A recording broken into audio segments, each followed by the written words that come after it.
एक दुधी भोपळा घेतलेला आहे, त्याला कट करून त्याची साल काढून त्याच्या मधोमध असलेला पांढरा भाग काढून टाकायचा।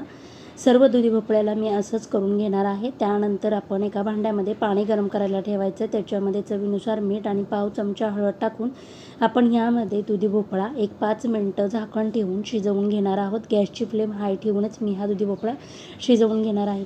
5 मिनिटानंतर हा दुधी भोपळा आपण पाण्यातनं काढून पूर्णपणे थंड करून घेऊया।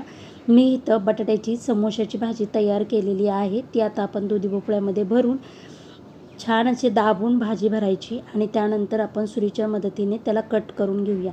कट केल्यानंतर इथं मी कॉर्नफ्लॉवरचं पाणी करून घेतलेलं आहे आणि ब्रेड क्रम्स घेतलेले आहेत।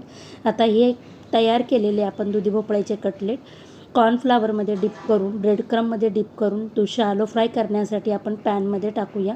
दोन्ही बाजूनी छान असे क्रिस्पी भाजले की आपले दुधी भोपळ्याचे कटलेट तयार झाले।